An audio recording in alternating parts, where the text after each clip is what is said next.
1010, investigator reported disturbance at Acer Plaza. 10-4 dispatcher, verify address. It's Acer Plaza, repeat, Acer Plaza.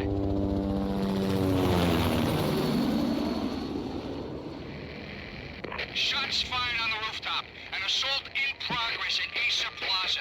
Repeat, an assault in progress.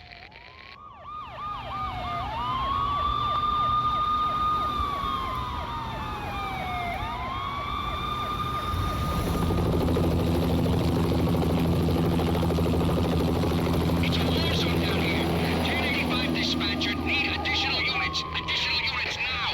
Officer in danger. Officer in danger.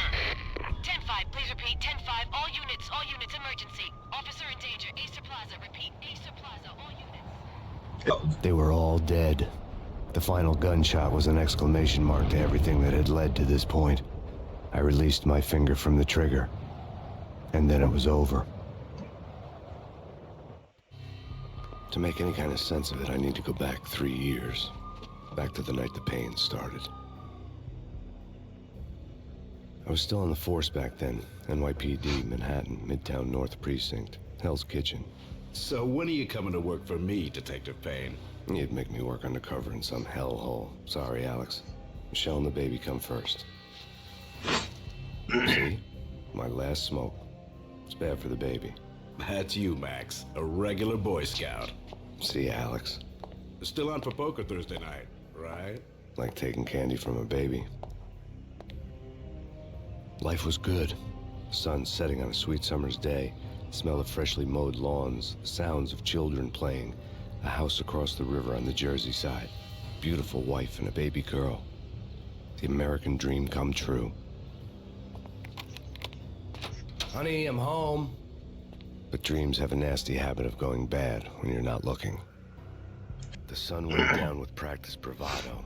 Twilight crawled across the sky, laden with foreboding.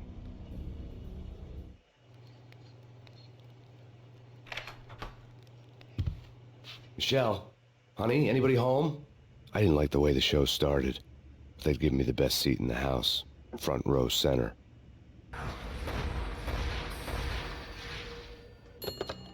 Listen, someone's broken into my house. Call 911. Is this the Payne residence? Yes, someone's broken into my house. They're still here. You have to... Good. I'm afraid I cannot help you. Who is this? Hello?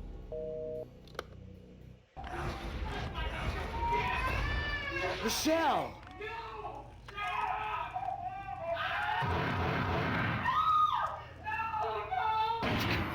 Freeze! NYPD! Oh, shit. No, please, baby.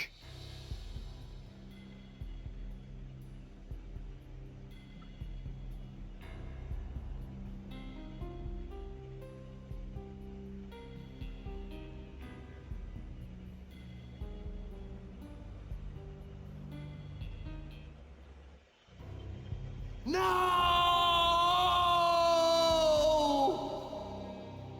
That was 3 years ago. Everything ripped apart in the New York Minute. The killer junkies had been high on a previously unknown designer drug, Valkyr, V. After the funeral, I told Alex I'd be transferring to the DEA. It took us 3 long years to get a break in the Valkyr case.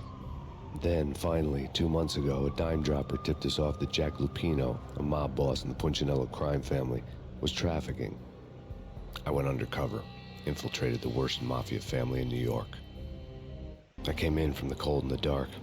Outside the city was a cruel monster. I've been slowly working my way from the small time to the big fish, trying to get to the source of the drug. Alex and BB were my only contacts in the DEA, the only ones in this decrepit city who knew I was down here. BB here. Something urgent has come up with Jack Lupino. You need to meet with Alex immediately at the Roscoe Street station. I hadn't had a face-to-face with Alex since I'd gone undercover. Outside, the mercury was falling fast. It was colder than the devil's heart, raining ice pitchforks as if the heavens were ready to fall. Everyone was running for shelter like there was no tomorrow. It didn't get any better when I got to the subway. The feeling hit me like a point-blank shot straight in the face. Something was not right about this. My Beretta stirred nervously under my coat, but the train doors had already shut behind me, and I was in for the ride. Next stop, Roscoe Street Station. and Alex.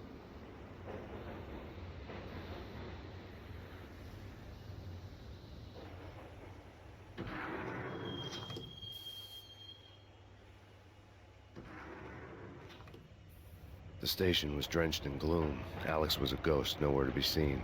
I'd have to look for him. Oh. Death was in the air at Roscoe Street. I'd have to find Alex fast. Kiss it goodbye. You saved me, man. What's going on here? A massacre. These armed thugs just appeared from nowhere. We need to get help. I can make the call from the control room 1 floor up. Can you take me there? Sure, sounds good. Follow me. Home free. This way. Hey, yeah. Oh, shit. The train lit up like a Christmas tree. The power was back on.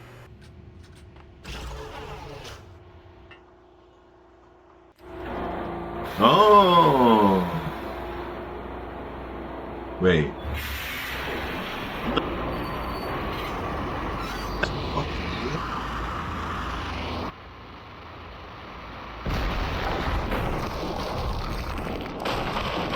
So much for being subtle.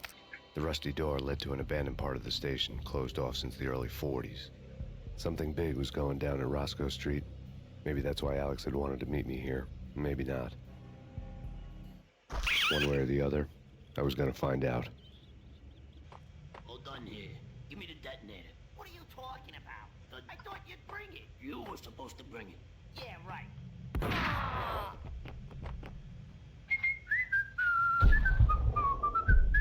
Hey.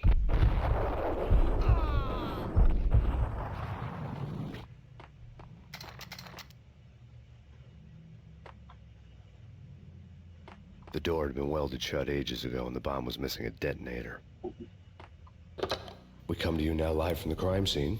Who is this? Right back at you. This is Deputy Chief Jim Bravura from the NYPD. You are to cease your criminal activities and surrender immediately. Sure thing, Jim. Me and the boys have been talking and everyone's real sorry. They'll never do it again. Who the hell is this? Being placed at the scene of a bank robbery wouldn't have tipped the odds in my favor. The bank robbers have been after Acer Corporation bonds.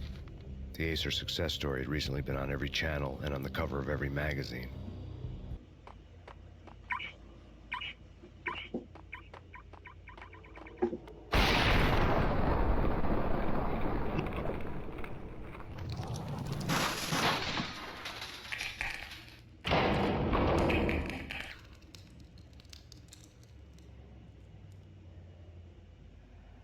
Hold it.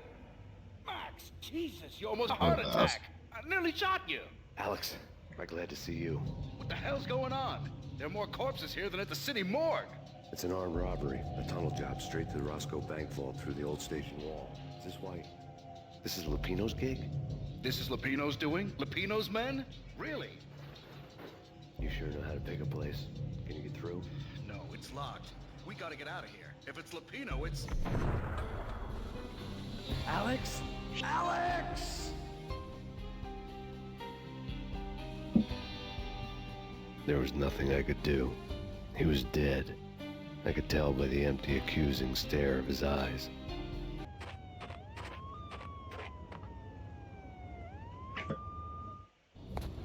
Alex had kept me relatively sane for the past 3 years. Now I didn't know how I felt. Somehow he had stumbled upon something big and ended up stepping on Jack Lupino's toes. Lupino ran his racket of sex, drugs, and contract killings from a sleazy hotel in a slum block of tenements. The NYPD was closing in. I could hear the sirens. Their wail was a crescendo. Lupino thought he could get us by taking Alex out and leaving me to take the fall for it. All he had gotten was my attention. I went for the hotel first. It was a sad old thing with flickering lamps and faded colors, cheap mobster punks and tired-eyed prostitutes. I walked straight in, playing at Bogart, like I'd done 100 times before. The place was run by a couple of murdering mobsters with shark smiles. The Finito brothers. Ladies and gentlemen, it's the pain in the butt. Pain to the max. You're killing me. Did you make that up yourselves, or you get some wino downstairs to come up with it? Don't answer that. A rhetorical question. I got something for the boss. Lupino around? That kind of depends on who's asking. A friend or a junk squad plant. Don't answer. It's one of them, how do you put it, rhetorical questions. Lupino ain't here, but he says bye. Lupino wasn't in his cheap hotel. Instead, I ran into the Finito brothers. My cover had been blown, the door slammed shut behind me, and then I was dodging bullets like raindrops. Pain in the butt. Ha ha! Pain to the max. Junk squad pig. Gotta take it to Marble City for you. He's just lying down.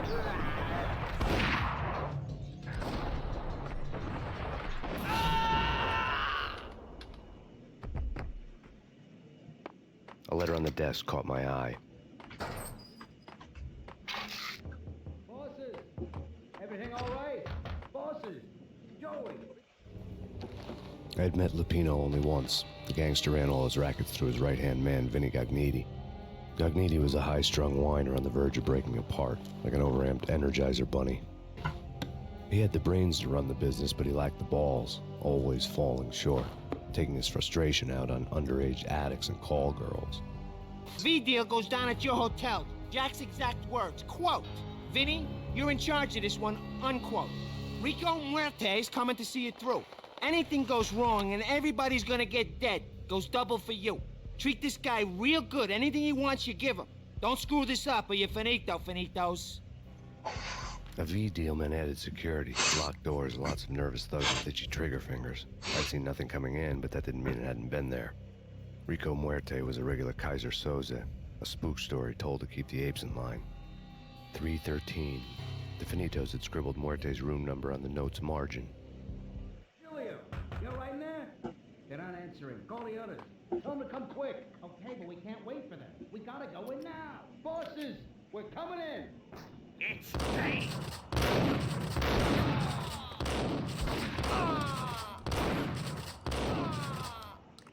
Yeah, something's wrong with the bosses. Payne's there and they're not answering. Let's go already. Payne's gonna pay in spades. Tonight, the city's fight against the nightmare drug Valkyr took a turn for the worse as DEA Special Agent Alex Balder was found brutally slain at the Roscoe Street subway station. A suspect was seen leaving the site only moments after the shots had been fired, and the NYPD is currently in pursuit of Max Payne, a repeated felon believed to be armed and extremely dangerous. And now the weather. The worst winter storm in recorded history continues to pound the city. I'd found Muerte's room. Muerte had received a letter.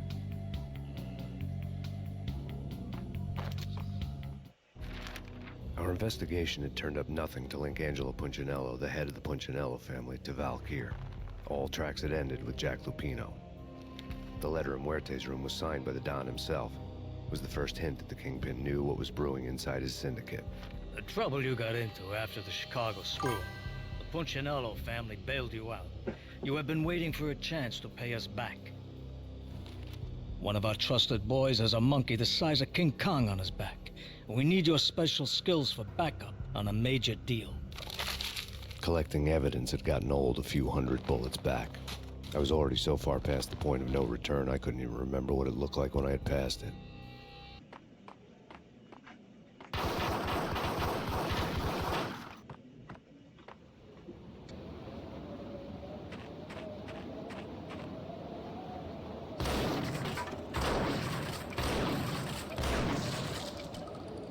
I didn't want to know what had happened here. It was not a pretty sight.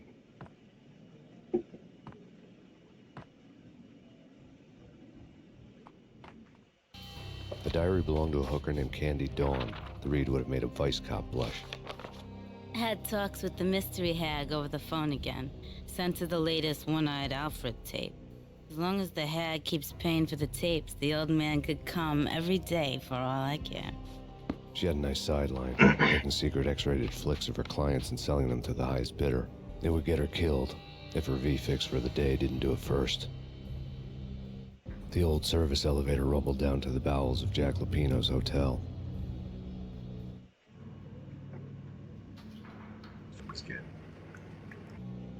A winter storm warning is in effect in the whole tri-state area. as both freezing rain and heavy snowfall continue. Many roadways are already closed, and people are advised to stay indoors. The severe blizzard has ravaged New York for 3 days now, with no end in sight. We'd been snowed from the start in the Valkyr case. The forecast said there was plenty more where that had come from. But the snowbound city was on my side. Less chance of innocent bystanders getting caught in the crossfire. Exhibit number 1, a newspaper. A dead man tied to a chair lay on the boiler room floor. Captain Baseball Bat Boy has an unbeatable track record in superhero death matches. But a 6-pack of root beer gets me every time. The murder weapon was a baseball bat, now lying in a pool of drying blood next to a newspaper folded open on a Captain Baseball Bat Boy comic strip. Take vampire movies. Why are they always set in L.A. or Mexico? They can't even get a tan. If I was a bloodsucker, I'd move to the North Pole. Winter's one long night. Yeah, and what would you eat? Suck blood from penguins? Nah, Eskimos, man, Eskimo. Shit with the guns. Trust me, you don't want to piss Muerte off. Gentlemen, business. Green for green. Cheers, a green-eyed angel. Amen. We are fighter.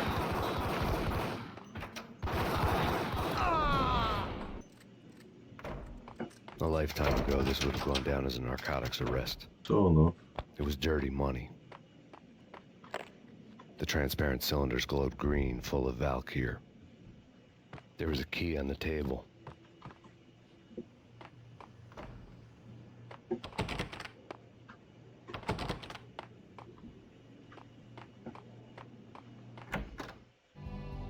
Two mad dog killers, ready to murder each other. They step into the next room, and I'm thinking, now they're gonna do it. But no. They sit down in front of a TV and solve their differences with the Kung Fu fighting video game. I tell you, Candy, I was so depressed, I strangled them both with the video game cables. Oh, Rico, you're so bad. I am, ain't I? Yo, what the Rico fuck? Muerte, big-time hustler. Who the hell? It's that cop. Muerte went for his gun.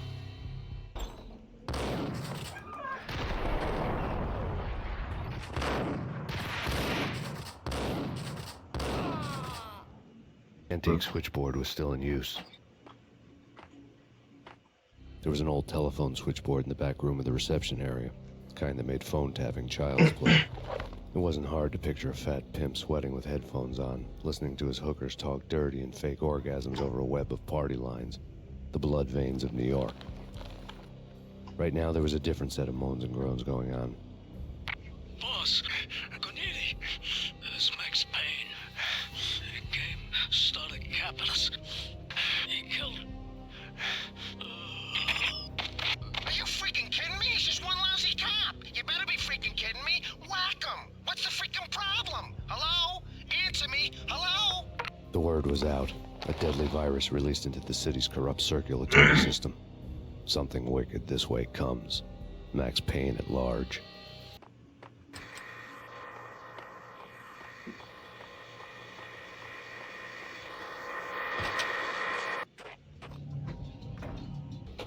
Turn around, walk away, blow town. That would have been the smart thing to do. Guess I wasn't that smart.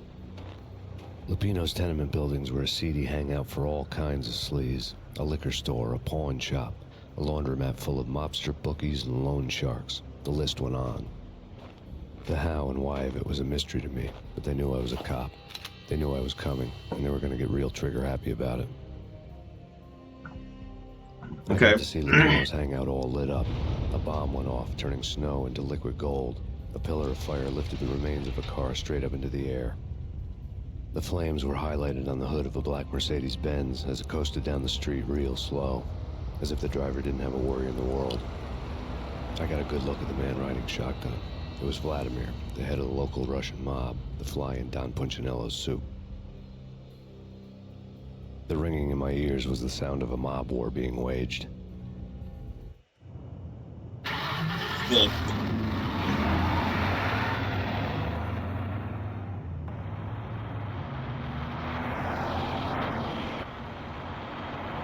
That's some good driving, those.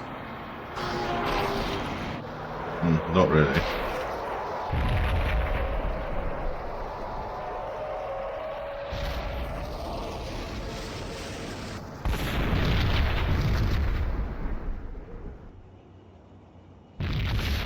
Another bomb exploded inside the closest slum building. It was a lucky break. The goons inside were spooked, but luck always came with a price tag. More bombs could still be ticking inside, and the cops would already be on their way. Jack Lupino's suite was on the top floor. At least it used to be, before the explosive makeover. Headlines were a depressing read. The headlines were screaming bloody murder. The storm was a screaming duet with the approaching prowl car sirens. It was all a scream when you were down for the count and wanted for murder. A beaten-up phone in the entrance hall was ringing. It could have been just a junkie in need of a fix, but it turned out to be something more sinister than that. Am I speaking to Mr. Payne? Who wants to know? My name is Alfred Wooden. You must hurry. The police are on their way. Tell me something I don't know. They know you're there. How? And what's it to you? I will contact you again. Okay. Mr. Woden. The cops arrived, sirens singing in the off-key harmony of a manic-depressive choir. I had a few minutes while the SWAT team would go through their usual routine. By the time they busted in, I needed to be long gone. Okay. Max Payne, this is Deputy Chief Jim Bravura from the NYPD. Drop your weapons and come out with your hands above your head. Someone had left a letter on the counter. Suddenly it all made sense. The bombs, the Russian mob boss making an appearance in person. Gagniti was his usual self, all talk and no walk. After our hit, the Russian has only a couple of guns left, and they can be bought. There's no freaking way he has the guts to try anything after that. As it turned out, the Russian had plenty of guts. One thing he could count on, you push a man too far, and sooner or later he'd start pushing back. Drop it! Put your hands where I can There was a key on the shelf. Final warning. Surrender or we'll be forced to take action. Don't make us come and get you. Freeze!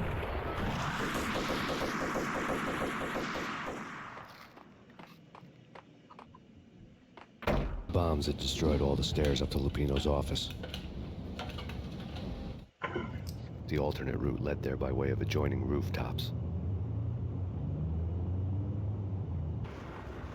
To get to the roof, I'd need to get to the elevator through the locked door up ahead.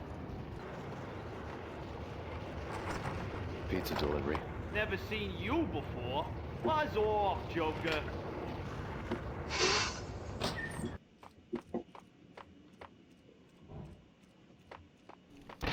No, don't shoot. I You know the clowns at the laundry? Me?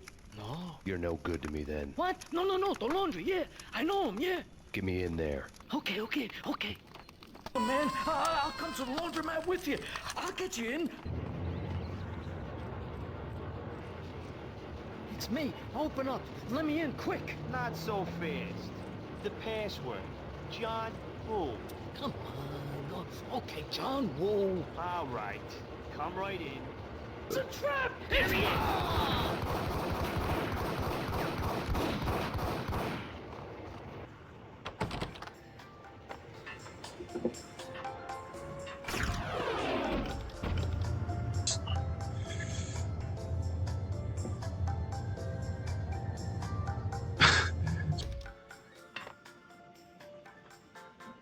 New York City is in crisis tonight, with reports of Valkyr-related gang war in the streets of the Bronx.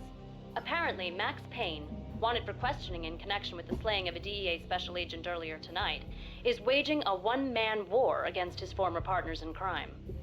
Among the listed casualties so far are notorious mafia members Joey and Virgilio Finito, as well as Rico Muerte, himself a fugitive from the law, and a suspect for several murders in the Chicago area.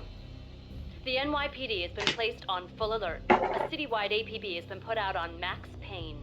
Deputy Chief Jim Bravura has promised to take whatever steps necessary to bring him to justice. What those steps may be remains to be seen. For CNN TV News, this is Kira Silver. This place I'd want to end up. But that's where I always end up anyway. It's not me talking to the pink flamingo, but someone who looks the part down to the finest detail. Except that he's evil. I'm hiding in the shadows.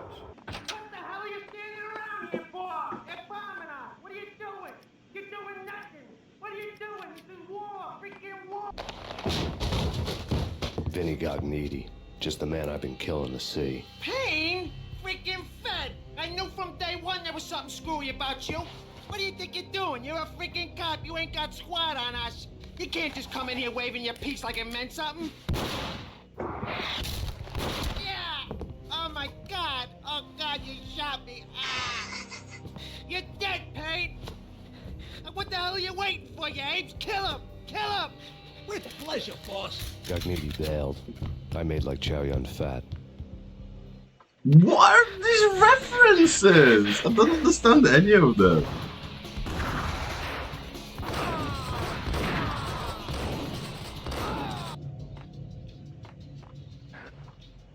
Vinny Gognitti was running scared.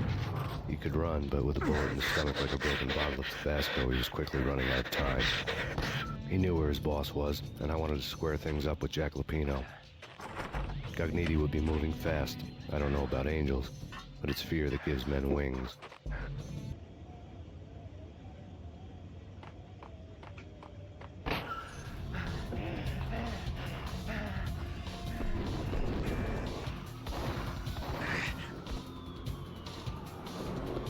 Oh shit. Gognitti hitched a ride. To catch him, I'd have to follow his lead.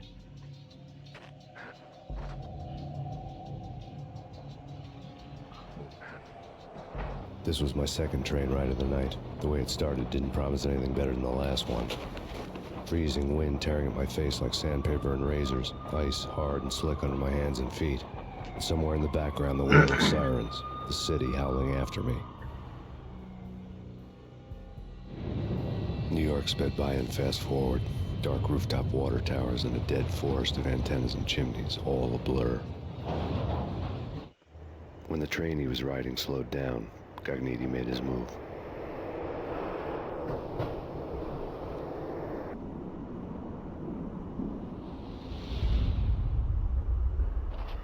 Yo, that was some Matrix shit.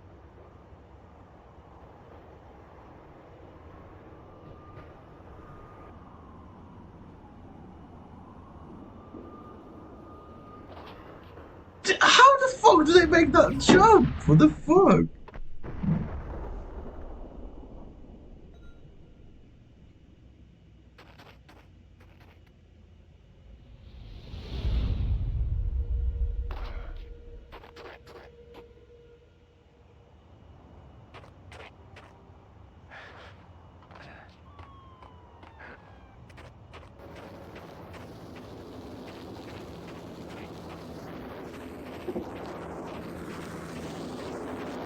Drop your weapon and lie down. I repeat, drop your weapon and lie face down. Nah. Don't think I will, mate. Thanks for the offer, though. It's Payne! He's coming down the stairs! Shoot the bastard! Okay, boss, you got it. No problem. All right.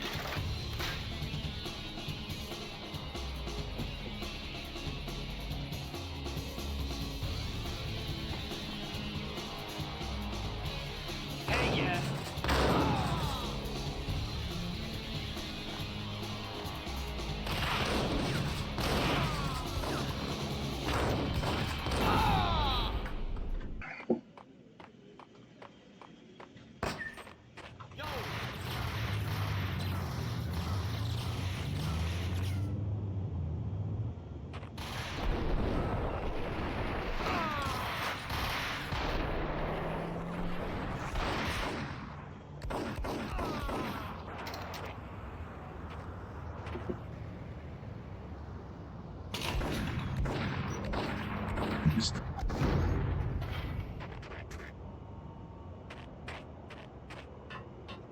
What the hell?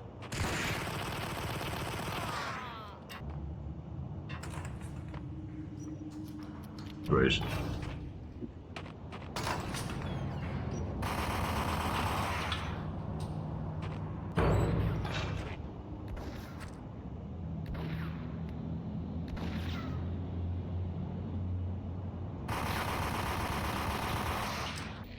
Max Payne has nowhere left to go. We are very close to capturing him. You'll get a full statement then.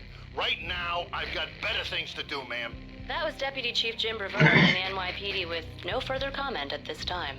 Apart from his suspicious food habits, I figured Brevoort to be one of the good guys. Fate had just dropped us on different sides in this. But when it came to capturing me, he was way out of his league. I had already ditched the cops a couple of rooftops back. For now.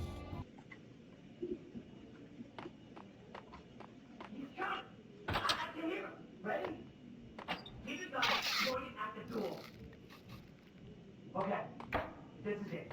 Any moment now, Payne's gonna bust through that door with murder in his eyes. It's either him or us. I, for one, am gonna pump the SOB so full of lead, they'll need a forklift to carry the coffin to the grave. Whack the son!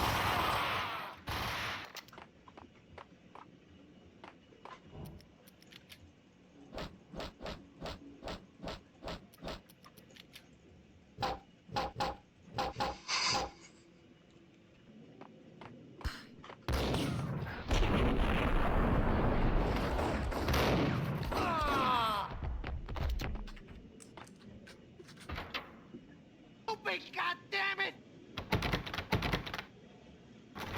Payne! I'll kill you, you lousy freaking...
Gognitti ran out of steam in a dead-end alley with steam boiling out of the sewer grates like all the fires of hell were burning high beneath us. Big downtime. Where's Lupino? Right. Bad start, Vinny. Police brutality! I rate pretty high on that. You can't just hurt me in cold blood? Just keep telling yourself that. Listen good, Candyman. I'm not gonna be anybody's fall guy. I want to know where your boss is hiding.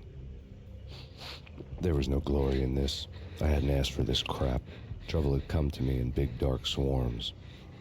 The good and the just were like gold dust in the city. I had no illusions. I was not one of them. I was no hero. Just me and the gun and the crook. My options had decreased to a singular course. I'll tell you, just don't hurt me no more. Lupino's at Ragnarok, the nightclub. Book me, take me home into the freaking jail, just don't hurt me. Your rights will be ready at your funeral. Ragnarok, that's a very cool name for a club. Ragnarok was Lupino's private nightclub, a den of drugs built into an old theater. I knew what waited inside. V-head junkies ready to explode in random acts of senseless violence, and Lupino's goon squad, the worst stone-cold killers this side of hell. Ragnarok was as inviting as a headache, flickering and flashing to a machine gun beat. The belly of the nightclub was a gothic theme park that began with bondage games and led to the nasty stuff from there. Sounds juicy. As subtle with its dark message as a cop killer bullet through the heart. Like father, like son. Just like Jack Lupino. Given the setting, I was surprised to find that somebody had been passing time reading. The paperback was entitled, The Age of Murder and Storm. The blurb on the back mentioned Norse mythos and Ragnarok, the end of a Viking world with a terrible winter that covered the earth in ice, when vile crimes were rampant and all humanity lost. I could see how somebody impressionable might get it into their head that we were at the end of time. I was also beginning to see what the nightclub and its owner were all about. The room was stacked with light reading, such as Necronomicon, Witchcraft, and Paradise Lost. Old exotic titles like Malleus Maleficarum and De Umbrarum Reini Novum Portus. Books with pentagrams on their covers, all dealing with the occult and the infernal, lying between stacks of horror videos and a couple of Ouija boards. The only thing I could take seriously was the thought of Lupino taking it seriously. He had been spending a lot of time getting intimate with the guy downstairs.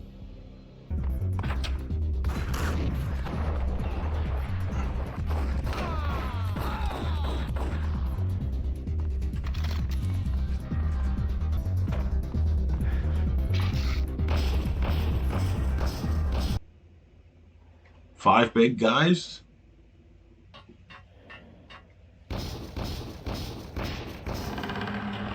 Oh.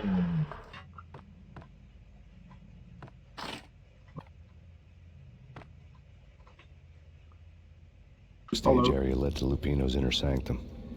The hot air inside was like an invisible wall, thick with incense and something else, a sickly sweet smell that made you gag. This was the rotten core of the Big Apple. Lupino lurked somewhere ahead, like a spider at the center of his web, waiting. The vapors in the air started to make my head swim. Torn pieces of a letter lay scattered on the sofa. Punchinello had threatened Lupino in writing. The note had been torn to pieces, bloody fingerprints all over them. Don't want you to think that one of my boys is not playing with a full deck. Shape up, Jack. We are running a business here. I'd hate to send the trio to strong-arm you. The trio were the Don's notorious henchmen. It was obvious that Lupino hadn't been intimidated by the threat. Jack Lupino was crazy, all right. The table was scattered with notes of demented arcane nonsense written in rusty blood. A mishmash list of demons, devils, and dark gods evoked. Beelzebub, Asmodeus, Baphomet, Lucifer, Loki, Cthulhu, Lord, blood given to you all. He was after that old Faustian deal. Your soul for power and fortune. Just sign on the dotted line with your blood. Jack Lupino was crazy, all right. Mythic wolves, let loose to devour the sun and the moon. Lupino is the wolf. I'm Mr. Beast, the big bad Fenris wolf. I'm the end of the world man, wearing the flesh of fallen angels. After Y2K, the end of the world had become a cliché. But who was I to talk? A brooding underdog avenger alone against an empire of evil, out to right a grave injustice. Everything was subjective. There were only personal apocalypses. Nothing is a cliché when it's happening to you. Fallen angels! Come to me all! Astaroth, Beelzebub, Asmodeus, Baphomet, Lucifer, Loki, Satan, Cthulhu, Lilith, Ella! Cthulhu? To you What is Cthulhu? Secrets living under the skin of reality. I've seen it. The corruption of flesh. I'm the wolf, yeah! I am the wolf! It's close. It's coming. You have come. A witness to the end of time. I will rise to her side. I don't need the words. I'm beyond the words. Hey.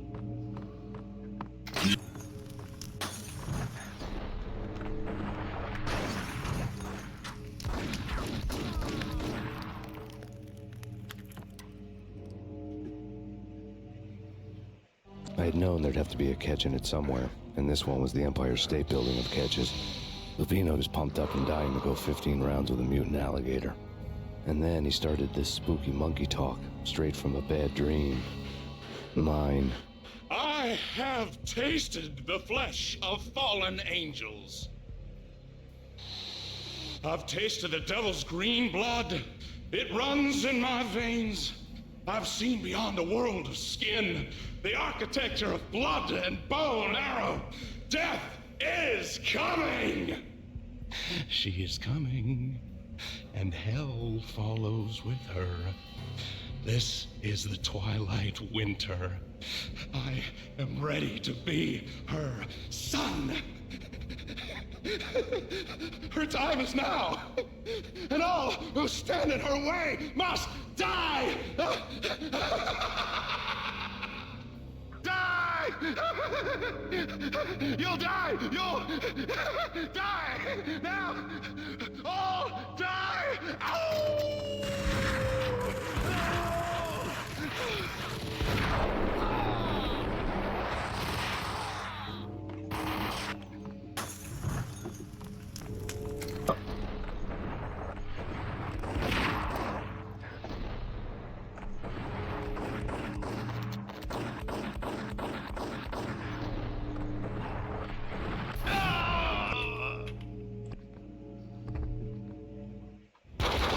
When Lupino finally went down, I wanted to make real sure he'd stay that way.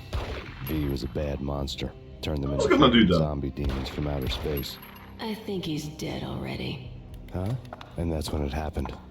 But dead or not, you've got the wrong guy. In stepped this knockout femme fatale holding a gun to my face. I returned the favor. Lisa Punchinello. Lisa Punchinello was the Don's wife. Mona Sachs. Lisa's evil twin. Your safety's off, evil twin. You might hurt someone with that gun of yours. Lisa's the damsel in distress. I'm the professional. I'd blow you away without batting an eye. Sure, and you can check out my credentials splattered all over this joint. Jack couldn't have framed you. Not the state he was in. We're after the same slime bag. Angelo Punchinello's the one who murdered your friend and framed you with it. You know this for a fact? I've got my sources. I don't have a clue these days. I just shoot them as they come. Who put a contract on the Archfiend? This one's mine. I hate the guts of that sadistic wife-beater. Why not pool our bullets for this one? I thought you'd never ask. My finger was starting to twitch. How do you like your whiskey? I'm easy, as long as you don't try to slip me a Mickey. You're a real angel, Max. It was good stuff. Tasted sweet as honey going down. Nothing personal. Can't risk you going berserk and getting Lisa killed. It was always the same. Violent shapes moving in darkness, old and ugly. The killer's mad laughter was a riddle filled with wicked innuendo. Somewhere, the baby was crying.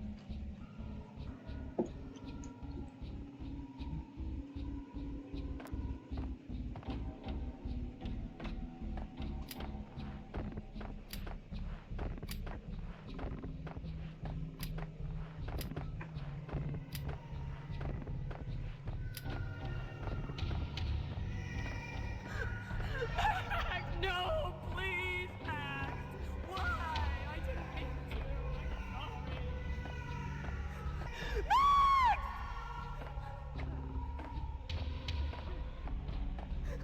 sorry. I'm coming, baby. I'm coming.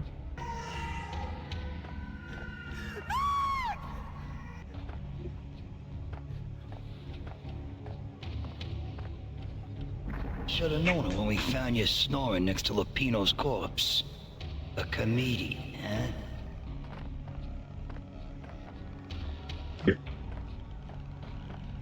Done.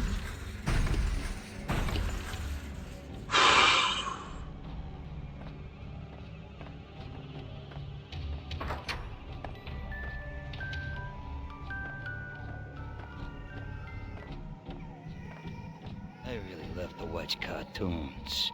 Captain Baseball Bat Boy's my favorite.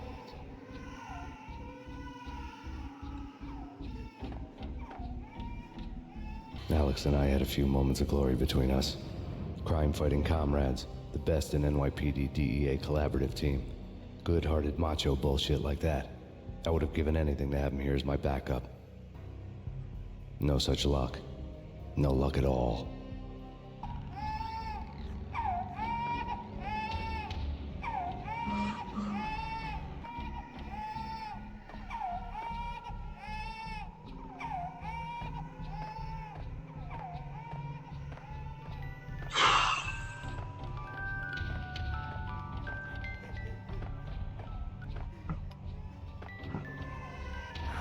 Oh. No, please, God, no. Oh, now it's disappeared.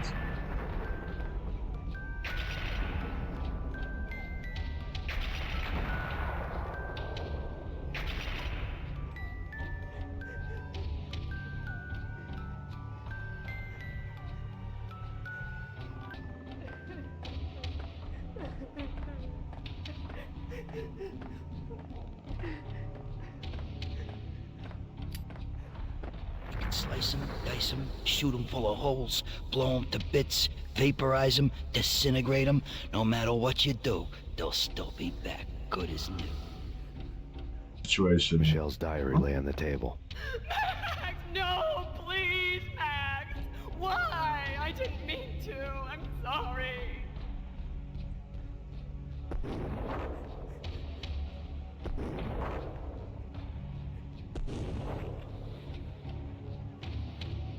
Murderer! You killed her!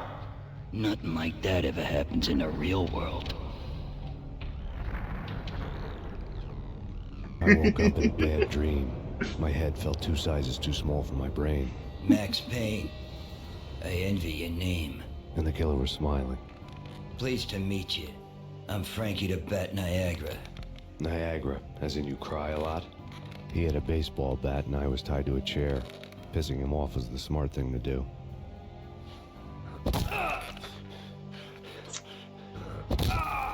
Ouch.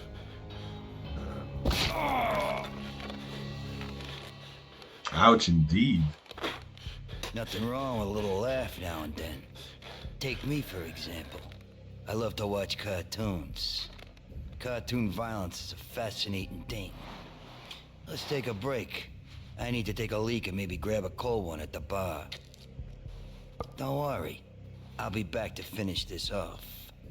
And then, it's checkout time. You play, you pay, you bastard. He swagger clangs shut behind him, locks clicking into place. Everyone makes mistakes. Mine hadn't been to crack jokes about the goon with the bat. He'd have cracked my skull regardless. It hadn't even been to trust a girl with a gun. I had blindly gone after the first bad guy on my hit list when I should have been aiming further up the ladder, at the head of the Punchinello family. I couldn't bring myself to be pissed at Mona. Guess I had a soft spot for a pretty face.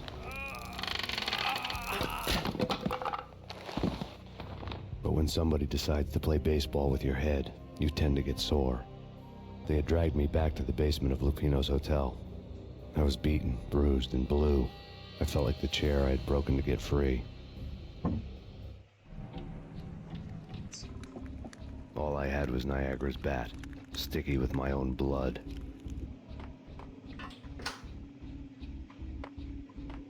Looks like. Oh. Oh, okay. Alright.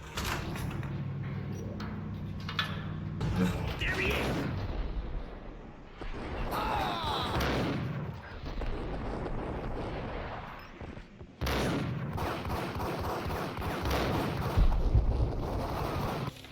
Frankie had left his calling card, a Captain Baseball bat boy strip, next to a sewer passage filled with bodies.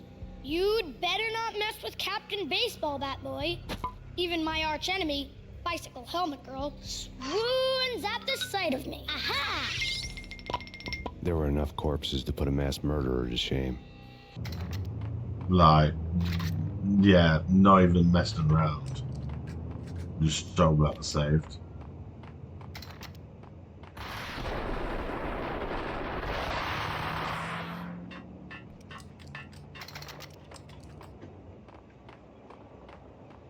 Okay, had a cake too.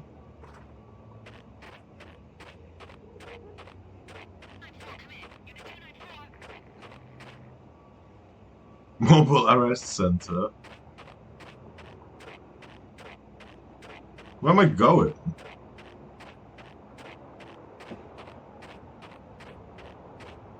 What? Things were fast going from bad to worse. Yeah, for real. Guns? No? Okay. The men in blue had come and gone. They had decorated the place with chalk outlines and tied it together with yellow tape. The cops who had stayed behind were dead. Frankie, his boys, and I had the place all for ourselves. Okay. Just forget about it. Forget about it. Hey, just forget about it. That crazy witch, you should have heard her. She was a real scream when the boys caught her trying to cap the Don. Oh, that's friggin' bad. To the trio? That's even worse than what Frankie's doing to that poor bastard downstairs. She's gonna take a long time to die. The mobster muscle on the phone was talking about Mona. Punchinello's trio were nothing but bad news. It's Payne.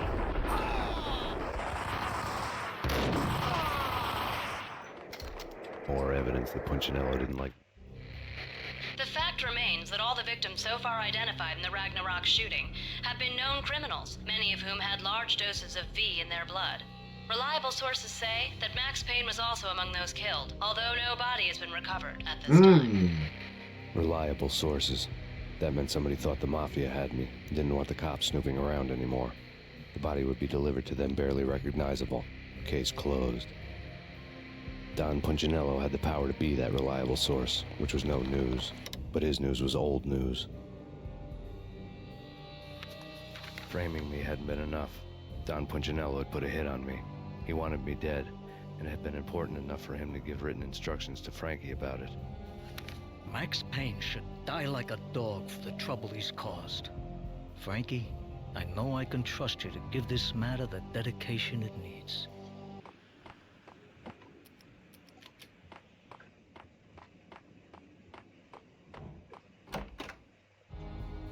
The hotel bar was fast developing quite a history. True to his words, Frankie was there, having a beer. Jesus Christ. How the hell did you get loose? Got bored waiting. Thought, what the hell, we could just as well finish this here.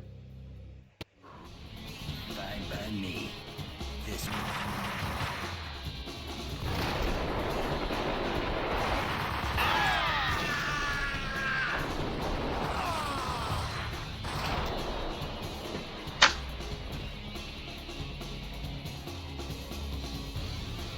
Bitch.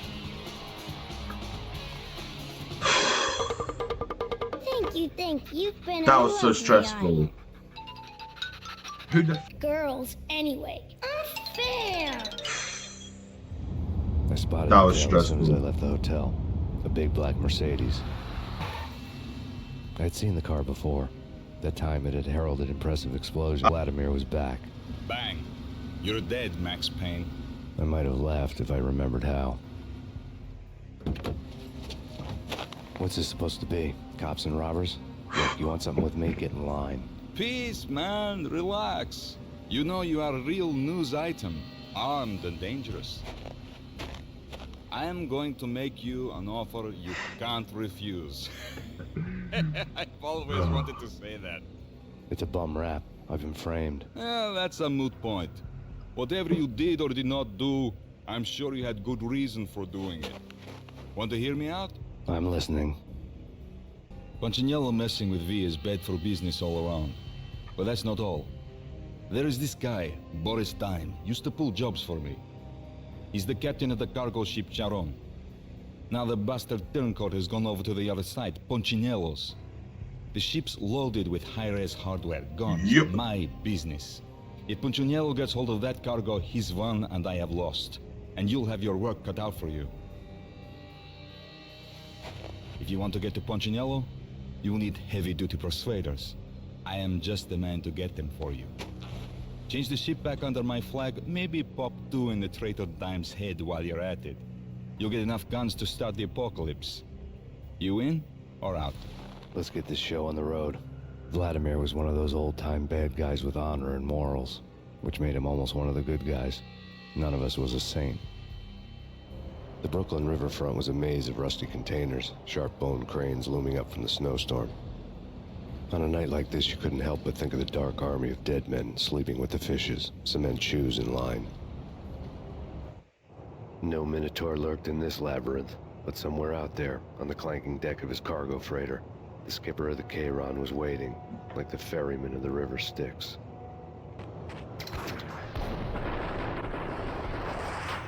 I doubted the letter was a receipt. Rico Muerte had come to town to do more than just sort out family troubles. Exhibits number 1, 2, and 3. Briefcase of money, a sniper rifle, and an envelope with one word neatly printed on a folded piece of expensive paper. Mayor. It didn't sound like a mafia contract at all. It was too cold and too to the point.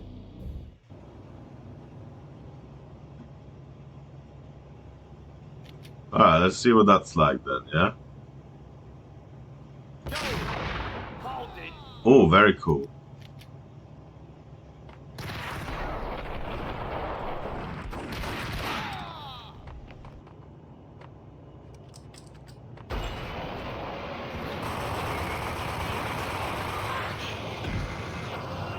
Okay.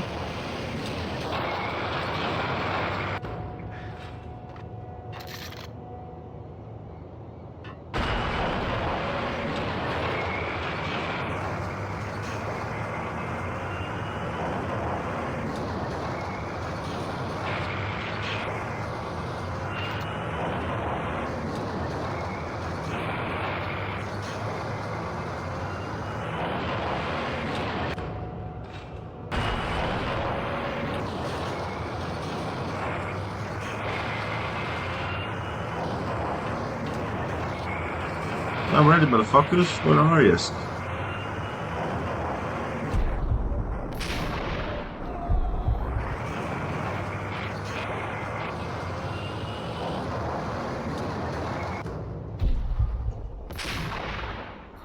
Oh, yeah, nice. Right.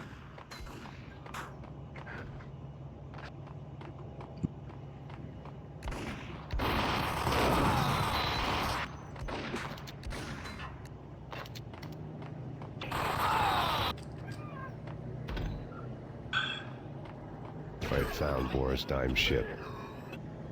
Right.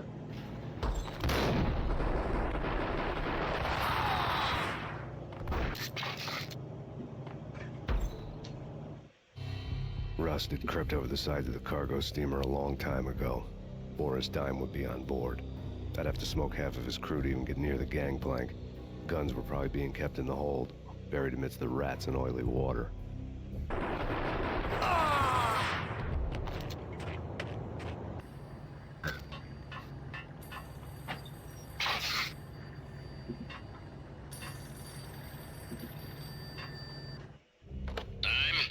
Angelo Puccinello here. Angie, tell me, how much did Dime cost you?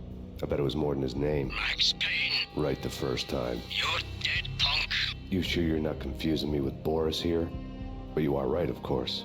Pretty soon we should get together and have a talk. You son of a... Pissing Punchinello off was a dangerous game, but when people get mad, they make mistakes. I should know. That's where I wanted Punchinello, mad enough to trip over his own feet, preferably into a grave. Time! Time! Oh, great. Tell the devil that Dime sent you.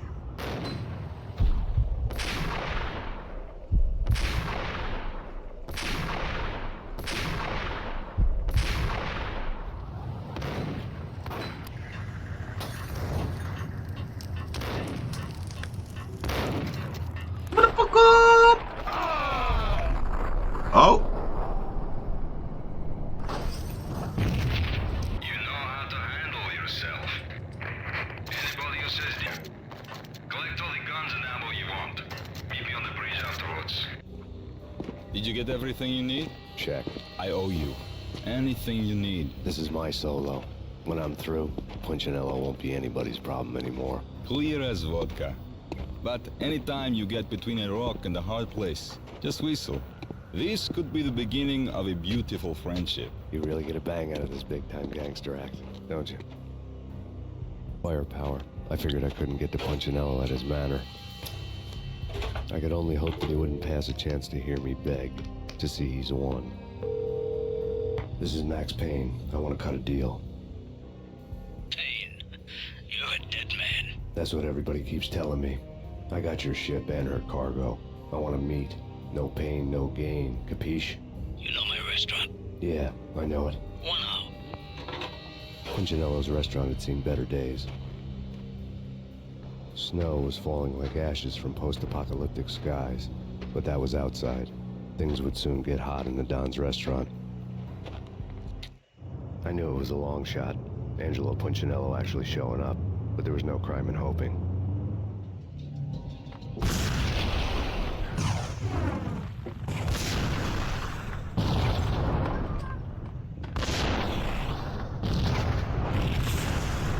Bosh. Bosh.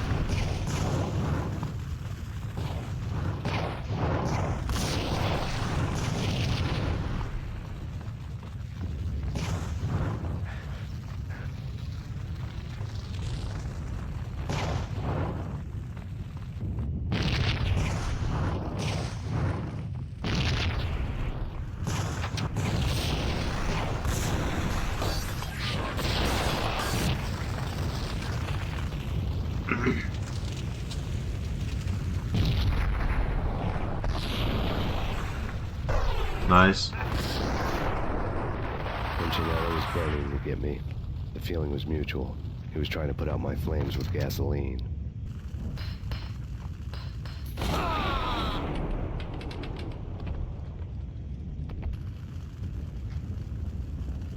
Wasn't that just beautiful? Right. Did I just save or did I just save? Let's just resave just in case. Oh yeah, okay, and these guys this way. Awesome. The mobsters have been guarding a real treasure. The way out of this disco inferno. There he is.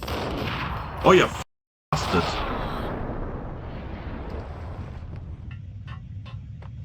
Vlad had seen my smoke signals. The Mercedes was revving to go, almost drowning out the Banshee well of the sirens. You coming? We'll drop you off at the Punchinello Manor. Sounds good to me. When this is over, look me up. I could use a professional like you. I'll keep that in mind. The garden lights flickered nervously. In their light, the falling snow was dead white before the darkness ate it up. I had heard the stories. The trio were mad dogs. They'd have hung the heads of their enemies over the manor gates if the capo had only let them. Punchinello wanted Payne. He'd see the pain. The situation was that there was no trick, no matter what the movies tell you. No rules, no secret mantra, no roadmap. It wasn't about how smart or how good you were. It was chaos and luck, and anyone who thought different was a fool. All you could do was to hang on madly, as long and as hard as you could. Graciously left the back door open for me and killed the guards. My money was on Mona. I knew the trio would be standing between me and Punchinello. I had read their rap sheets, thick as phone books. No one would be walking out of here alive. The numbing cold of the broken night had followed me in. Upstairs, the trio tangoed down the manor halls to the silent rhythm of their murderous hearts. The blood of their victims rust on their lips. Vince Mugnano, Pilot Providence, a.k.a. Big Brother, and Joe Deadpan Salem. The pistol was a frozen lump in my hand, piercing the skin, gnawing me to the bone. In death, the thug had been promoted to messenger. Someone hadn't enjoyed the Don's hospitality. Someone with a flair for the dramatic. Someone who had let herself out of a locked cell and past a couple of armed guards. My thoughts were on Mona again. I could only hope she was a good enough gambler to walk away while she was still winning, before she'd run into the trio.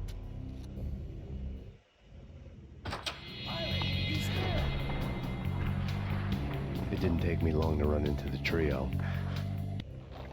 The word on Lisa Punchinello was that she was a bit of a witch. The tarot cards on the kitchen table fit the picture. They weren't my kind of cards, but I was willing to take a crack at the hand Mrs. Punchinello had dealt. The first card was the tower. Maybe that was supposed to be the manor. It got easy after that. The devil was the master of the house, and death was me, coming for him.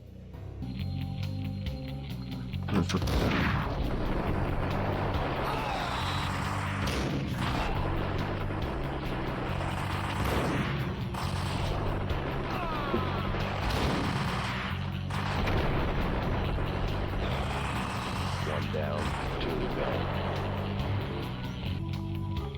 go. Over this one. Right.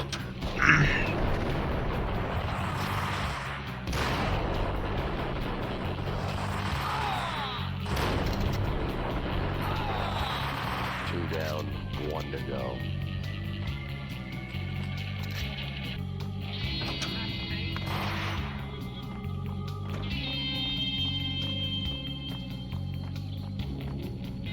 No stopping him! This will. This will stop anything. Hey, come.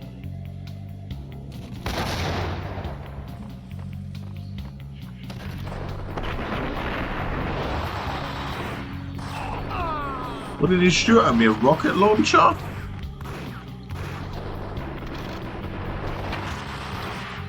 Oops.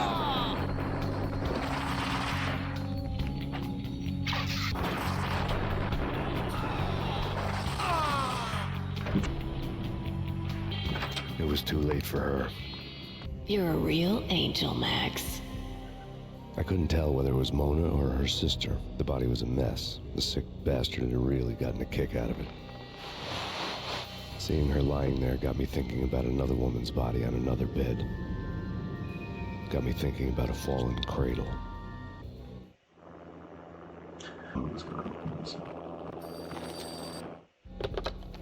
Max Payne. Talk to me.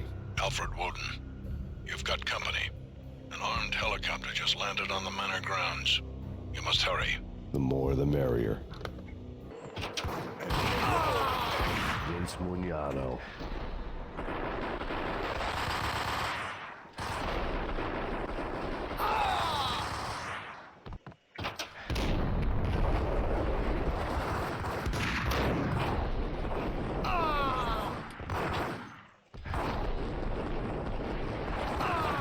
Punchinello's trio was done for. Outside my door. Hurry. He's coming for me. You gotta hurry. Please. I could hear Punchinello on the phone begging for help. He should have been saying his goodbyes. Punchinello was a pushover. The moment I stepped into the room, he folded like a deuce before a royal flush. No, wait. I was just doing what I was told. I couldn't refuse.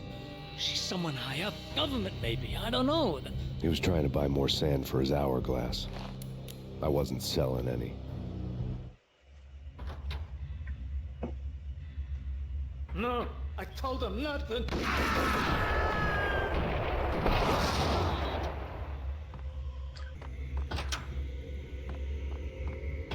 Drop it. Don't move. Game over, Max Payne.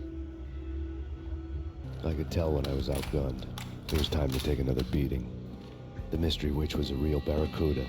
Trouble on dagger heels, a smoking assault rifle in her hand, and an army of killer suits behind her. How sweet. I get to kill two birds with one stone.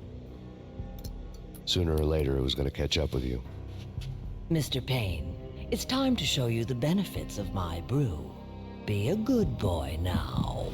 You'd find that Lady Luck was really a hooker. You were fresh out of cash. Gentlemen, we're done here. Take me to Cold Steel. She had just given me an OD of Valkyr. I could feel green fire eating my brains. They turned to steam. They did a fade on me. I'd never had a chance. The witch had got me just as sure as if she put a gun to my head and pulled the trigger. The shadows rushed me, bruised mugshot faces hungry for revenge. They knew my weak spots and closed in for the kill. The floor turned into a vortex of green blood. I fell. The flesh of fallen angels.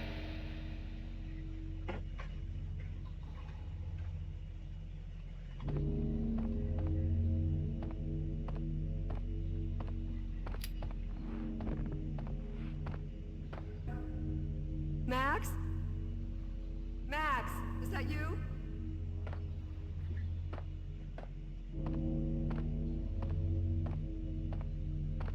Max? Where are you, Max? Please.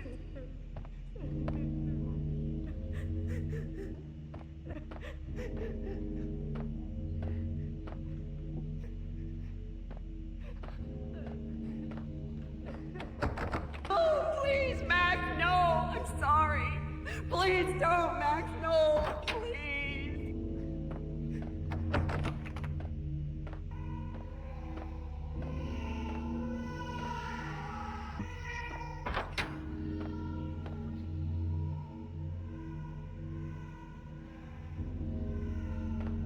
Max? Where are you, Max? Please. The letter was staring at me. There was something disturbingly familiar about the letter before me.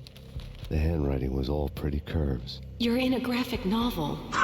The truth split my skull open, a glaring green light washing the lies away. All of my past was just fragmented still shots, words hanging in the air like balloons. I was in a graphic novel, funny as hell. It was the most horrible thing I could think of.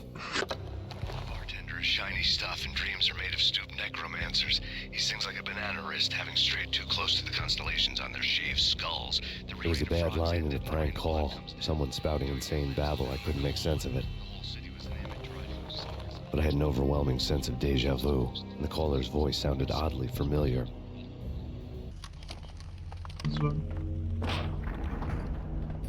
The weird piece of paper looked dangerous. There was something disturbingly familiar about the letter before me. The handwriting was all pretty curves. You're in a computer game, Max. The truth was a burning green crack through my brain, weapon statistics hanging in the air, glimpsed out of the corner of my eye, endless repetition of the act of shooting, time slowing down to show off my moves, the paranoid feel of someone controlling my every step. I was in a computer game. Funny as hell, it was the most horrible thing I could think of. Don't lose it. It's Valkyr. The drug. Snap out of it. Try to remember. It was a bad line in a prank call, someone spouting insane babble. I couldn't make sense of it. But I had an overwhelming sense of deja vu, and the caller's voice sounded oddly familiar.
You killed her!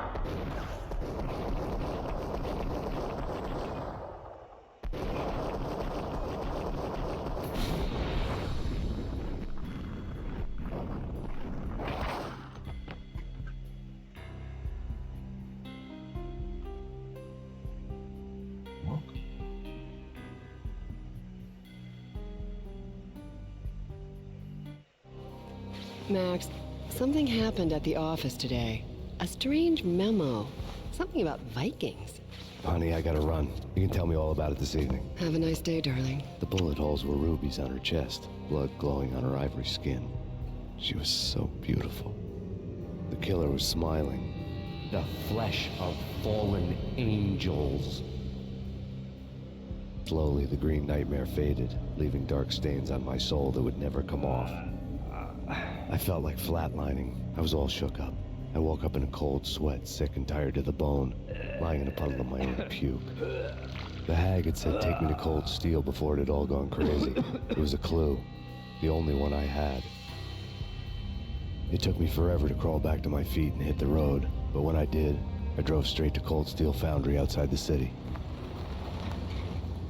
There was a whole lot of action around the place for a freezing winter night. Trucks coming and going, men running.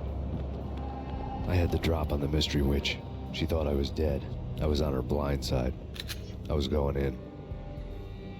The bad trip had put me in a crazy mood, adrenaline pumping through my aching veins. Staggering on the mill roof in ice and snow and wild wind, I was a ninja. My kung fu was strong. I wasn't kidding anybody. At best, I was Superman on kryptonite about to fall through a skylight, down to where it was all going down. A half-abandoned industrial area in the middle of nowhere. The factory was a perfect front for any number of illegal activities.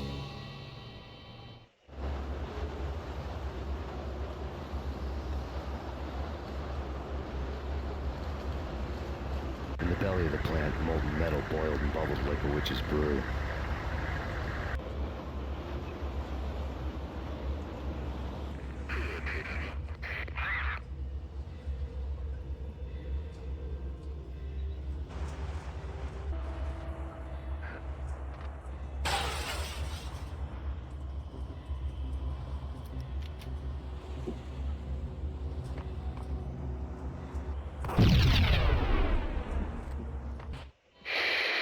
Life-threatening weather condition. A record-breaking killer storm. In the city's history. Vehicles stuck in snow. Heavy snowfall. Forecast shows. Severe weather is expected to continue. Out in the night, snow fell like confetti over the Devil's Parade. The storm was anything but over.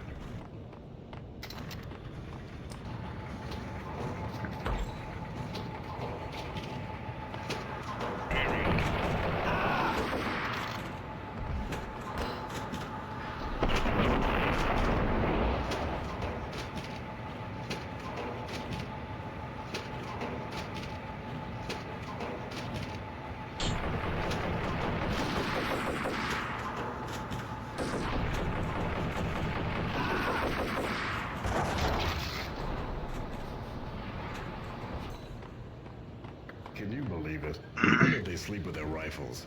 I bet they've given them names. I guess. So, you don't have a name for your gun? Hello? Hell no. You do? Well, yeah, kind of. Hey, let's hear it. Well, I call it Dick Justice. Arrest. What the hell?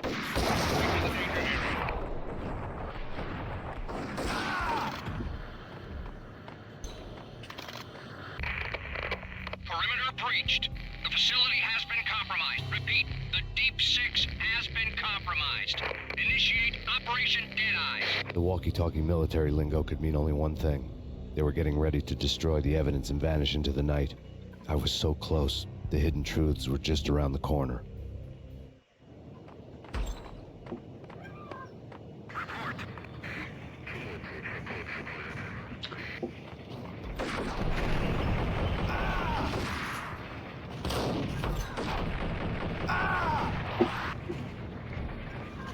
Folder on the table told the grip. The mercenaries were running a tight operation, paperwork and all. Merchandise missing again. A chemist had tried to smuggle it out for his own private party. Locked him up in cell B7 in D6's old test facility to wait for proper processing. I was close enough to hear the secrets, just beyond the next doorway.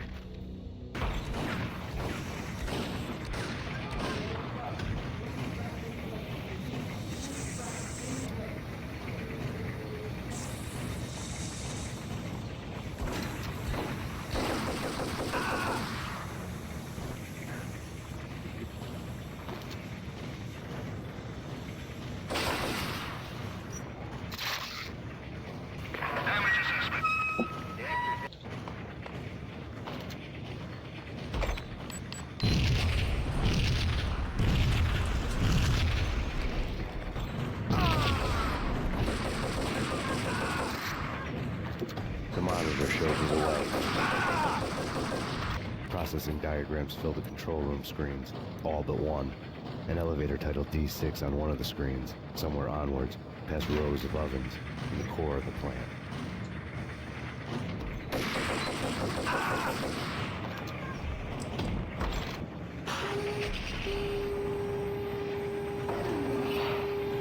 Freaking hell, okay.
I had taken on the role of the mythic detective, Bogart as Marlowe, or as Sam Spade going after the Maltese Falcon to unravel all the mysteries.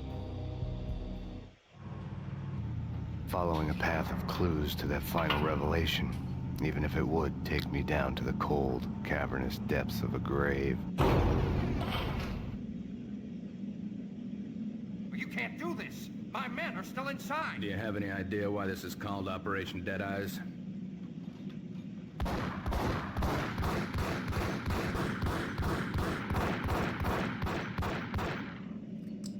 I think he's dead already.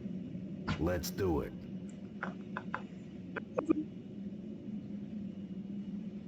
Attention all personnel. The self-destruction sequence has been initiated. Evacuate the complex. We've got company. Repeat. The self-destruction sequence. I had seen the logo. There was an old army bunker under the steel mill. I knew the military plaque on the floor. I had seen 1,000 variations of the insignia on crumbling brick walls everywhere in the city. The sword replaced by a syringe. Project Valhalla, V for Valkyr, V for Valhalla. All of a sudden it read like a crackpot conspiracy theory. Decontamination in progress. The chemist had been using the workstation when he died. The half-life of the lab rat had ended online. His password blinking on the screen. 665. Neighbor introduced.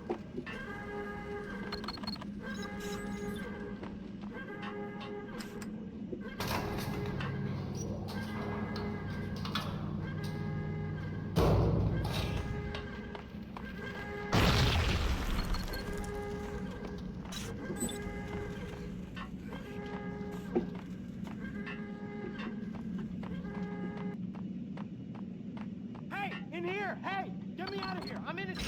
Here, let me out!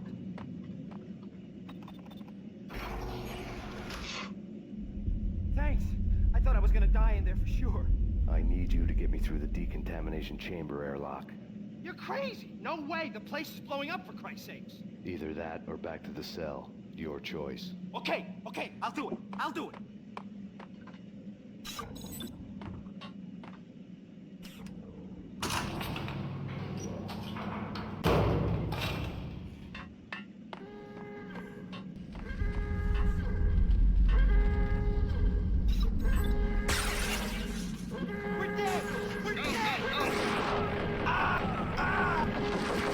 Attention all personnel. The self-destruction sequence has been initiated. Proceed to the nearest exit immediately.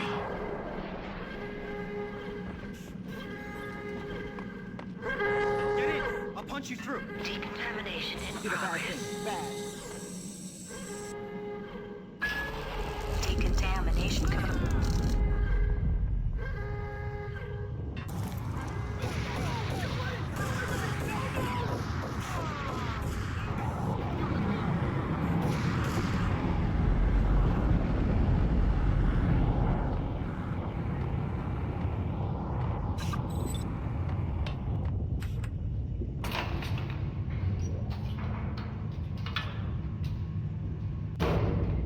was caught in the middle of the deadly web that was the Valkyr case.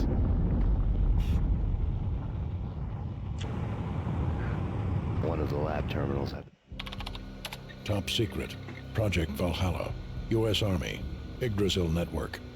Valhalla. The otherworldly place in Norse mythology where the bravest heroes spent their afterlife feasting and fighting forever, their wounds miraculously healed night after night. Valkyr.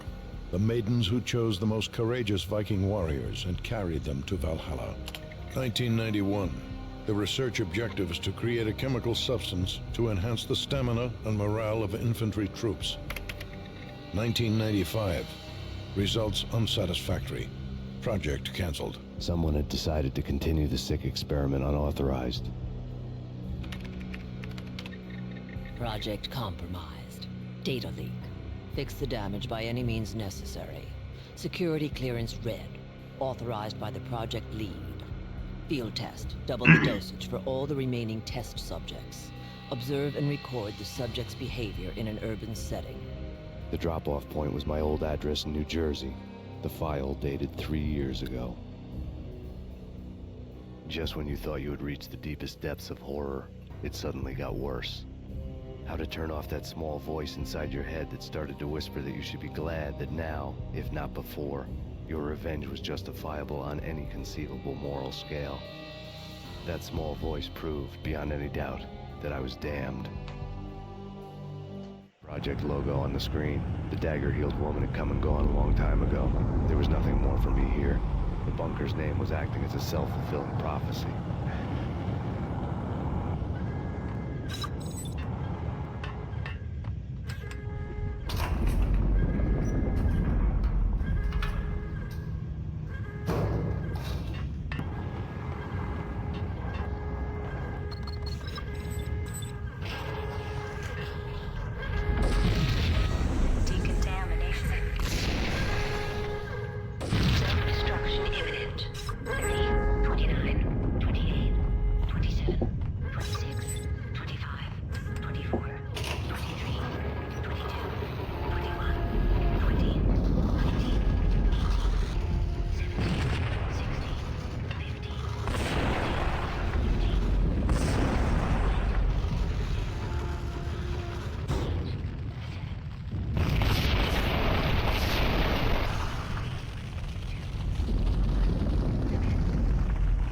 Piece together a jigsaw, and the final picture is you finishing that same puzzle. A mad, green-eyed killer standing behind you. An urban legend come true. The Project Valhalla test subjects had been the mad junkies who had murdered my loved ones. The rest was simple body count math. It all pointed to her. Ms. Valkyr. The factory went up in a fiery inferno behind me. All my leads were dead, turned to smoke and dust. I'd lost my way. I hadn't slept in a million years. I felt thin as death. I've been living on an endless supply of week-old donuts. They were fuel for this crazy furnace inside my head. I couldn't remember when I had last seen the sun. I was on a permanent graveyard shift. When the darkness fell, New York City became something else, any old Sinatra song notwithstanding. Bad things happened in the night, on the streets of that other city. Noir York City. I was in an all-night diner, downing cup after cup of coffee that tasted like engine oil, when a new message from BB got me back on the killer track. What the hell happened at Roscoe Street? Maxie, I'm going out on a limb here. We need to talk this through, come up with a plan. 2:30 a.m., the Choir Communications Garage. The more I thought about Alex's murder and the frame-up, the more it felt like an inside job. I should have seen it coming. BB had sold me out, and now he wanted to finish what he'd started. The garage was dead. BB showed up in his tailor-made suit, gold watch, and cufflinks to match, all way beyond a cop's pay. Maxie. Oozing suave charm, he was guilty as hell. What the hell does BB stand for anyway? Backstabbing bastard? Come on, don't be like that. Have a cigar. I don't smoke. Maxie, you have no idea how big this is. It's huge. You have no idea. I think I do.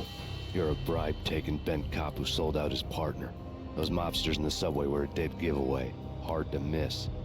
Bet it was exactly like this with Alex. Up close and personal. You can't win this one, Max. No, but I can make damn sure none of you do either. BB turned out to be another cardboard cutout bad guy.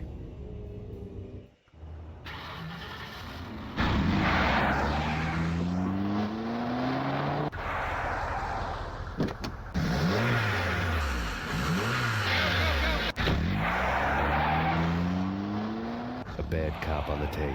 A cowardly right-hand man fleeing from the scene, leaving his paid thugs to do his dirty work.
All right.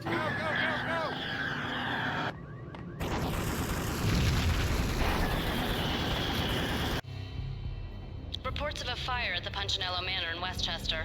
The manor is the home of Angelo Punchinello, the alleged head of the Punchinello crime family. The police are now saying, contrary to their earlier statements, that Max Payne is still alive and at large. He continues his vendetta against the Mafia, of which this last act of arson is attributed to. I had no recollection of setting any fires, but I did remember the flames. Come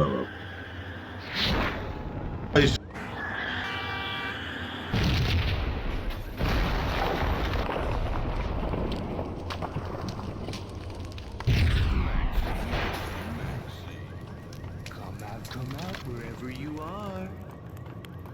You know, I really hate people who refuse to see the inevitable. You know, I really hate people who refuse to see the inevitable. Refuse to do the smart thing.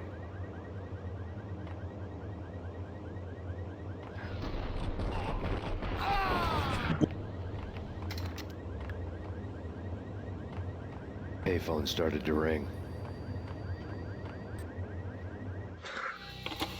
Yeah. Max Payne? Whatever does it for you. This is Alfred Woden. I can give you the name of your enemy. Come to the Asgard building presently. We are expecting you. Woden was waiting for me on the steps of the old building. Mr. Payne, let's go inside. The others are anxious to begin. The others? Despite the general misconception, this building actually predates the City Hall by 2 years, thus being the oldest municipal building still in use here at the foot of the Brooklyn Bridge. No kidding. The old man played tour guide as he led me through a dark, domed hall. The answers I was after loomed large ahead. Mr. Payne, I would like to introduce you to my colleagues in what we call the Inner Circle. You've been watching too much X-Files. You have seen the files on Project Valhalla. We can fill the gaps, provide you with the information missing from those files. We were all involved in the early stages of the project during the Gulf War. What's the catch? We would very much like to blow this thing wide open, but our hands are tied. Her name is Nicole Horn. She was the key figure in Project Valhalla.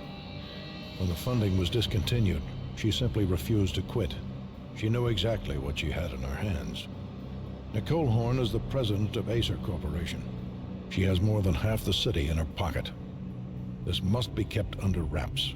If you try to go public with this, we will deny any knowledge. We need you to take her out. Afterwards, we can protect you. Make all the charges go away. That was the cue for the killer suits to kick in the doors and swarm inside. It was an impressive floor show, but I decided to leave early anyway. It was only a one-story fall. Lucky for him. One of the monitors showed what was left of the inner circle. On screen, the so-called corpse of Alfred Woden stood up, miraculously waking from his dirt nap, looking smug among his dead pals. In the land of the blind, the one-eyed man is king. I didn't know how he'd pulled it off, but it was a pretty slick way to get out of all his promises. Most of what he had said fit too well to be a load of crap. And what is your answer to those saying that he is actually providing a service long overdue to the city? This crusade nonsense has gone too far. He's out of control. It must stop. He will be stopped. That was Deputy Chief Jim Rivera from the New York City Police Department. Videotape lay on the desk. Nicole Horn had blackmailed the inner circle into silence. The tape came with a curt extortion note on a piece of expensive paper. I remembered Candy Dawn taping her clients in action on the side, selling the tapes to the highest bidder. I was sure that kinky sex was nowhere near Alfred Woden's worst sin. But I had a feeling that when this was over, any collateral would come in handy. Woden had left me a present. Nothing seems to stop Acer Corporation's phenomenal victory march. Incredibly, the stocks are still rocketing. Worried experts already see a danger in the company's success.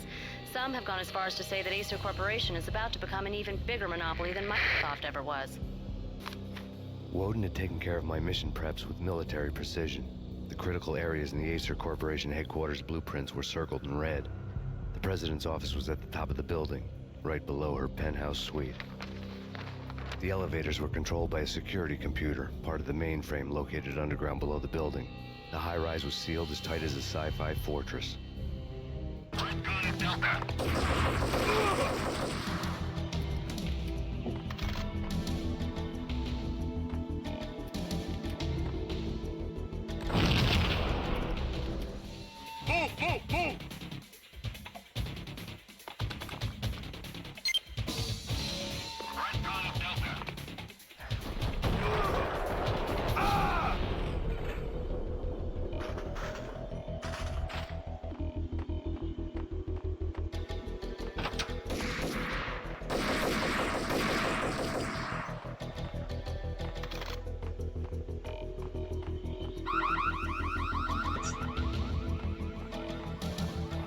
I'm always surprised when these things actually work.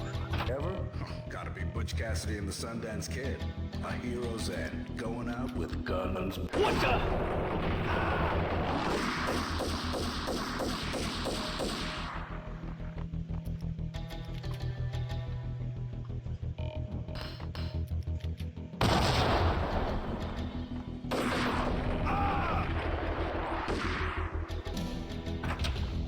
I had dreamed of revenge. Those dreams were always nightmares, of coming close and then failing. Now I was close.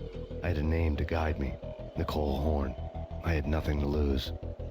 Nicole had quite a track record. Project Valhalla had not been the only thing the Inner Circle had been involved in. There were rows of cabinets full of files. The Serpentine Secret Society went back a long way, always pulling strings from the shadows. I couldn't say I was sorry. Woden's move in some Byzantine power game had cut the Circle's membership roster to 1. The old man wanted me on cleanup duty. It was my mess, too.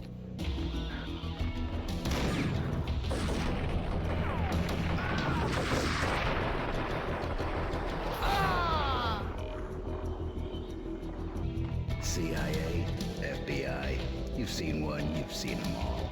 Sure, good for a practice run. But this, I have him.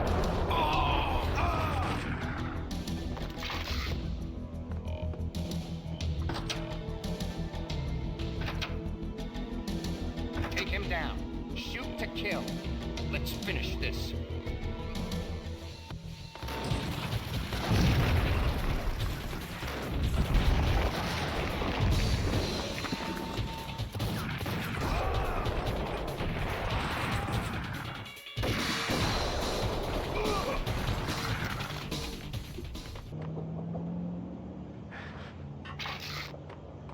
Mine wasn't the most original approach to the problem. It wasn't as if it hadn't all been done before. An eye for an eye, the first principle of revenge. Old as dirt, still going strong. The cardinal rule in going after someone with an intention to kill was not to make it personal. which it almost always ended up being anyway. It did with me. I took my time, cruising around the city in the snow. There was no hurry. I knew what I had to do now. I took my time, thinking about it, building up the rage. When I was ready, I parked the stolen wheels at the front entrance of the Acer Corporation headquarters. Got out, got in, got cracking. I had a bullet with Nicole Horn's name on it. I had 10,000 bullets with the Hag's name on them. She had ultra-high-tech security systems, enough mercenaries and weaponry to start World War III. There was no fear. New York disappeared behind a veil of snow. I had crossed the threshold. This was her domain, sleek and sexy and soulless, all glass and steel. A place of color-coded security key cards, metal detectors, and surveillance systems.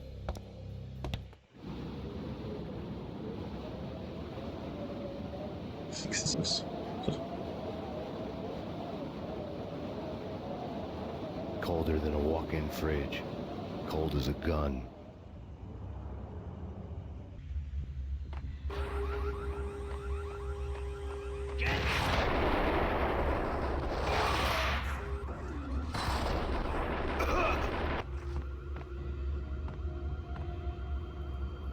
Like a such.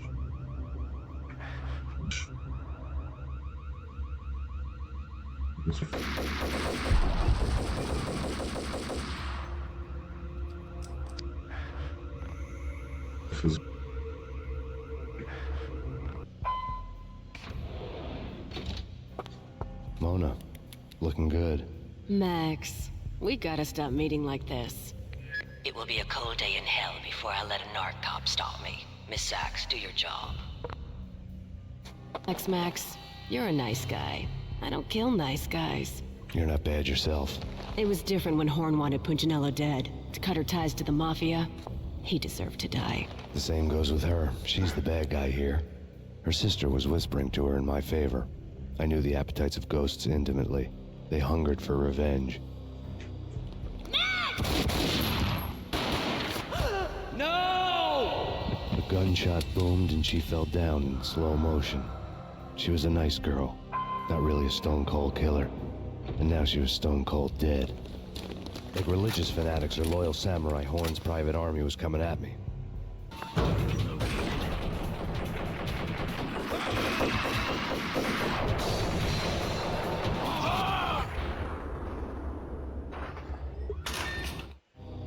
When the elevator came back down, Mona was gone. There was a lot of blood, but no body. Something clicked for the final time. My mind had never been so clear, as if somewhere high above the storm clouds were already gone, cold stars blazing from the black skies.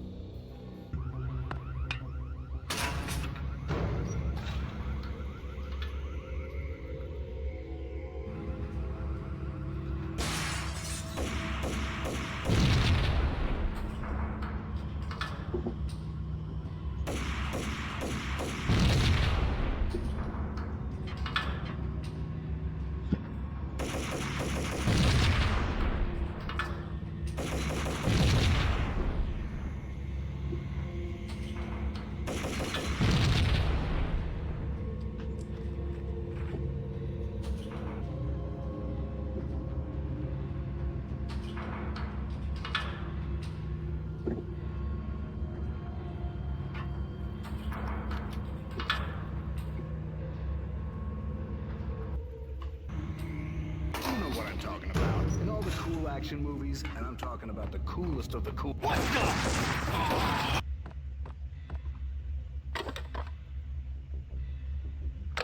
I had elevator access to the mainframe. From there, I'd be able to override the security locks and get to her office.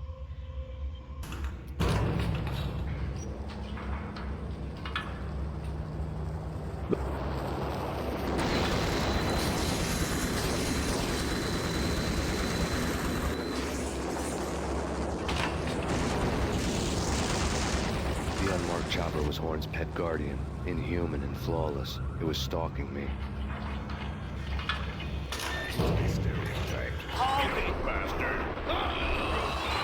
All Horn's locks were now offline. It would take me all the way up.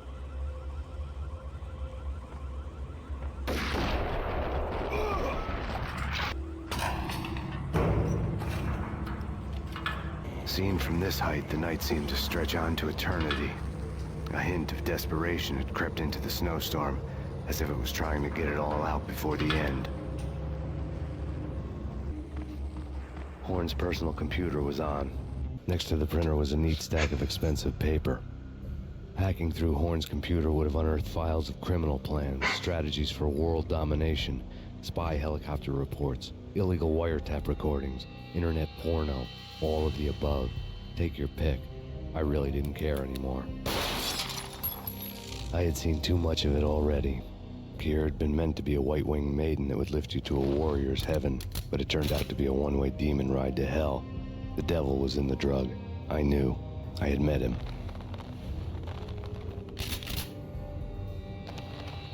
And now I was gonna kill her.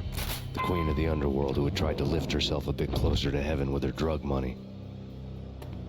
No begging, no bribes. She knew better.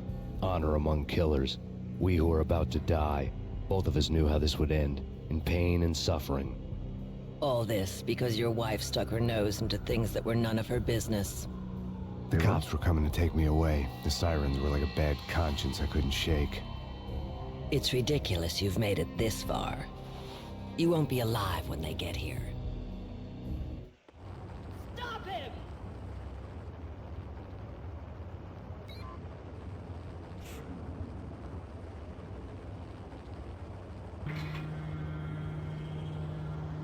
The elevator lobby. Get us back up now. Max Payne, this is futile. A waste of time. The deaths of your wife and daughter were necessary. Inevitable. It is done. You cannot bring them back. Nothing you do will make it any. Max Payne, face it. You are up against an unbeatable force. You have already lost. You have lost. Only death will set you free from your pain. Accept it. Surrender. Give up.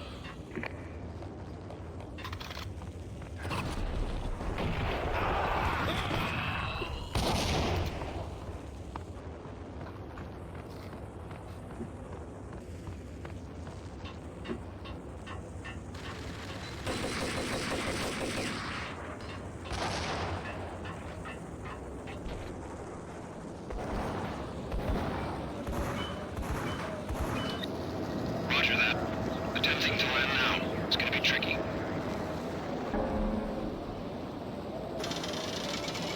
Yo.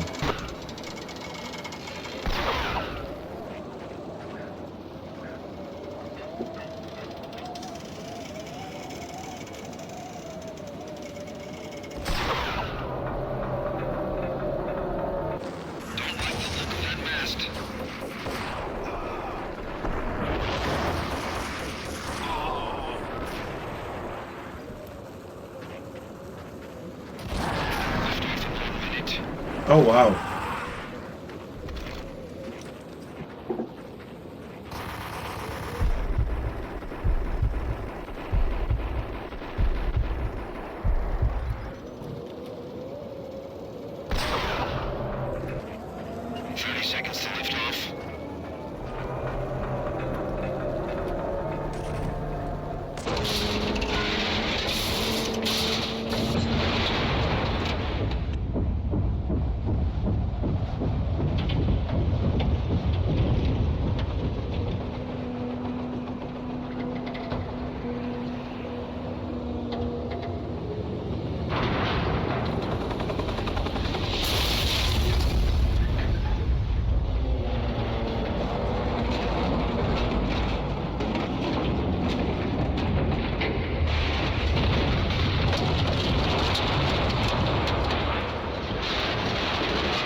Yeah.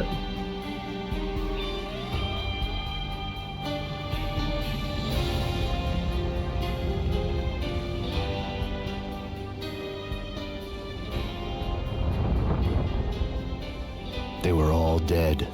The final gunshot was an exclamation mark to everything that had led to this point. I released my finger from the trigger. And then it was all over. The storm seemed to lose its frenzy. The ragged clouds gave way to the stars above. Max Payne, this is Deputy Chief Jim Bravura from the NYPD. We've got the building surrounded. Throw down your weapons and lie down with your hands behind your head. A bit closer to heaven.